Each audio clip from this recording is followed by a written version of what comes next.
और अब बात करेंगे कफ सिरप से जुड़ी हुई खबर से जुड़ी हुई बड़ी खबर सामने आ रही है। केंद्र सरकार का बड़ा फैसला देखने को मिला। अब भारत में भी कफ सिरप की जांच होगी। सरकारी लैब में कफ सिरप की जांच की जाएगी। पहले विदेश जाने वाली सिरप की जांच की जाती थी, तो घरेलू बाजार में भी सिरप बेचने से पहले अब जांच की जाएगी।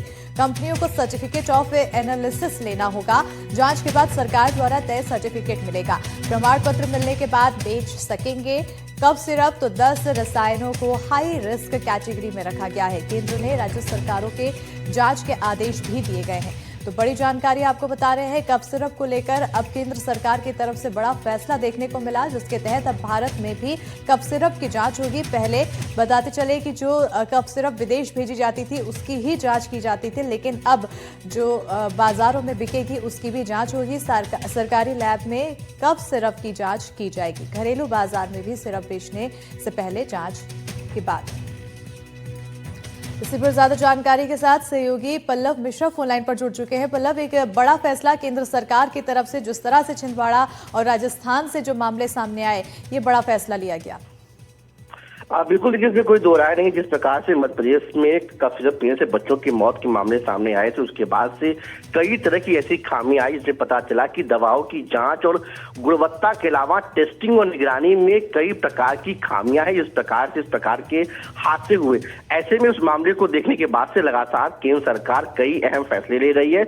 उसी में ये बड़ा फैसला लिया गया है कि अब बाजार में जो भी कफ सिरप आएगी, खासकर भारत में, उसकी सरकारी लैब में जांच होगी। पहले ये नियम, जो दवाएं खासकर कफ सिरप विदेश भेजी जाती थी उसकी जांच होती थी, सरकारी लैब में इसकी जांच होती थी, या फिर जो सरकार द्वारा मान्यता प्राप्त लैब है वहां से जांच होती थी। उस जांच के बाद वहां पे सर्टिफिकेट ऑफ एनालिसिस जो है वो दिया जाता था, और वो मिलने के बाद ही फार्मा कंपनियां उस दवाओं को बाहर भेज सकती थी। लेकिन अब इसको जो है, जो भारत में दवा बेची जाएंगी कफ सिरप, उसको लेकर फैसला किया गया है। उसके तहत जो है अब इस नियम का पालन करना होगा, और सभी जो फार्मा कंपनियां हैं उसको इस नियम का पालन करना होगा। और इस पे लिए जो एक पोर्टल बनाया गया है, उस पे जो है उसकी निगरानी होगी, पूरा रजिस्ट्रेशन होगा। और इसके साथ ही 10 केमिकल्स को भी सीडीएसओ ने चिन्हित किया है, जिसको हाई रिस्क कैटेगरी में रखा गया है, और उसको लेकर भी एक बड़ा आदेश जारी किया गया कि उसकी भी पूरी निगरानी होगी, जिसके बाद ही जो है दवाओं में उसका इस्तेमाल होकर उसको जो है बाजार में लाया जाएगा। बिल्कुल पल्लव, दो चीज यहाँ पर बनती है। पहली तो ये कि सरकार को ये फैसला आखिर पहले ही ले लेना चाहिए था, इतना इंतजार क्यों किया गया।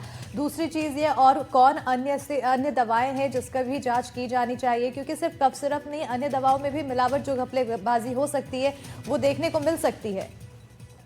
देखिए, पहली बात तो ये है कि ये फैसला जाहिर तौर पे काफी देर में लिया गया, लेकिन जिस प्रकार का मामला सामने आया, जहां पर ये पता चला कि किस प्रकार से जो दवाओं की पूरी चेन है, उत्पादन से लेके बाजार में आने तक की, कैसे वहां पे चूक हो रही, जब इसका पूरा रिव्यू किया गया, उसके बाद इस प्रकार का फैसला लिया गया।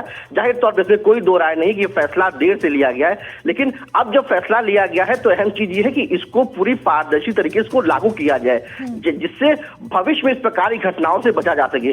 दूसरी चीज ये है कि अभी जो ये मामला सामने आया है, जो मध्य प्रदेश में मामला सामने आया, कोल्ड ड्रिंक का मामला सामने आया, उसमें डीईजी और ईजी की मात्रा को लेकर जो है कई सवाल खड़े हुए। तो उसके बाद जो है फिलहाल सरकार ने ये कहा कि 10 केमिकल जो कंपाउंड्स हैं उसको पहचान किया है, और उसको लेकर एक आदेश जारी कर दिया है सीडीएसओ की तरफ से कि उसका जब इस्तेमाल जिन भी दवाओं में होगा उसकी पूरी लाइव मॉनिटरिंग और लाइव ट्रैकिंग की जाएगी। बिल्कुल, बहुत शुक्रिया पल्लव तमाम जानकारी देने के लिए। और अब खबरों में आगे बढ़ेंगे, बात करेंगे मध्य प्रदेश बीजेपी की कार्यकारिणी की, जहां पर घोषणा कर दी गई है। प्रदेश कार्यकारिणी में 9 उपाध्यक्ष बने, तो कार्यकारिणी में 4 महामंत्री, कोषाध्यक्ष, कार्यालय मंत्री, मीडिया प्रभारी भी शामिल है। आशीष अग्रवाल दोबारा मीडिया प्रभारी बने हैं। जयपाल सिंह चावला किसान मोर्चा के अध्यक्ष बनाए गए हैं, तो वहीं भगवान सिंह परमार एससी मोर्चा के अध्यक्ष बने हैं। पंकज टेकाम बनाए गए एसटी मोर्चा के अध्यक्ष। पवन पाटीदार बने पिछड़ा मोर्चा के अध्यक्ष। रणवीर सिंह रावत, शैलेंद्र बरुआ उपाध्यक्ष बने हैं। सांसद सुमेर सिंह सोलंकी प्रदेश महामंत्री बने। लता वानखेड़े को भी महामंत्री बनाया गया। बताते चले कि राहुल कोठारी को भी महामंत्री बनाया गया है। रजनीश अग्रवाल, लोकेंद्र पाराशर बने मंत्री। बड़ी जानकारी आपको बता रहे हैं, मध्य प्रदेश बीजेपी की कार्यकारिणी घोषित कर दी गई है, जिसके तहत प्रदेश कार्यकारिणी में 9 उपाध्यक्ष बनाए गए हैं, तो कार्यकारिणी में 4 महामंत्री, कोषाध्यक्ष, कार्यालय मंत्री, मीडिया प्रभारी भी शामिल हैं। आशीष अग्रवाल दोबारा मीडिया प्रभारी बने हैं। जयपाल सिंह चावला किसान मोर्चा के अध्यक्ष बने हैं। भगवान सिंह परमार